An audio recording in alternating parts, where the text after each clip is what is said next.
আসসালামু আলাইকুম প্রিয় দর্শক, সবাইকে অভিনন্দন। আমি এখন দাঁড়িয়ে আছি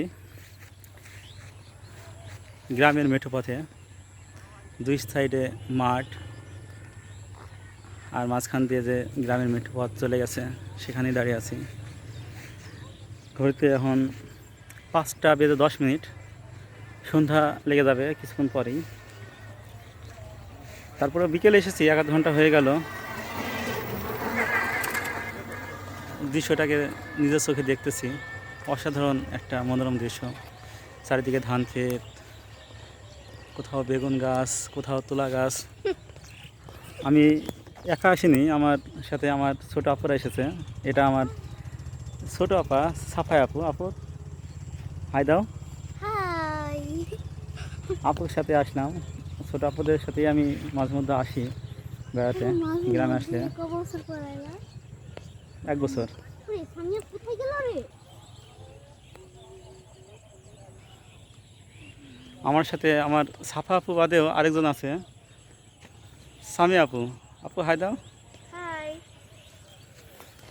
আমার 2 আপুকে সাথে করে আসলাম বেড়াতে।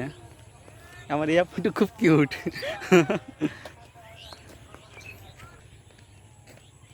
রবীন্দ্রনাথের ওই কবিতার মতো, যে অনেক টাকা খরচ করে অনেক দূরে পর্বতমালা দেখতে যায় প্রাকৃতিক সৌন্দর্যের জন্য, কিন্তু আমরা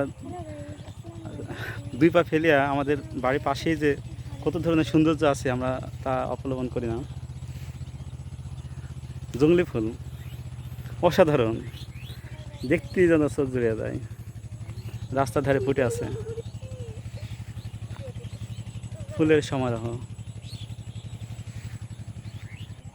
ফুলগুলো দেখায়, এই যে ফুলের কালারটা সুগন্ধি, অসাধারণ গন্ধ বের হচ্ছে।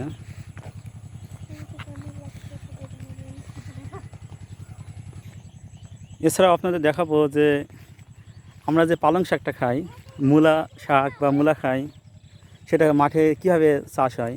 এই যে মূলা মাটির নিচের অংশ, উপরে পাতার অংশ, যেটা আমরা শাক হিসাবে খেতে পারি। এটা হচ্ছে বেগুন গাছ।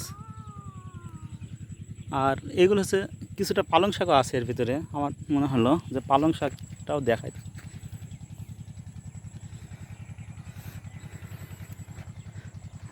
আর এই জমিটাতে মূলত কিছুদিন আগে মরিচের চাষ হয়েছে, যা বোঝা যাচ্ছে মরিচের গাছগুলো মারা গেছে। এখন বেগুন গাছ লাগানো হয়েছে। আর আমরা যে মাসকালায় ডাল খাই, খিচুড়ি খাই, এটা হচ্ছে সেই গাছ। কিছু দেখায়, এই যে দেখান মাসকালাই, এর ভিতর থেকেই হয়তো বা পাকলে ফল বের হবে। সুস্বাদু একটা প্রোটিনযুক্ত ডাল।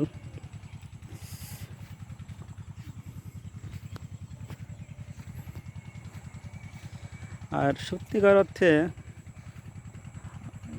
মাঠে আসলে আমার মনে হয় যে সৃষ্টিকর্তা বিভিন্ন ধরনের ফসল দিয়ে, প্রাকৃতিক দৃশ্য দিয়ে মনোমুগ্ধকর একটা পরিবেশ সৃষ্টি করে রাখছে মানুষের জন্য, যেটা দেখলেই মন জুড়িয়ে যায়।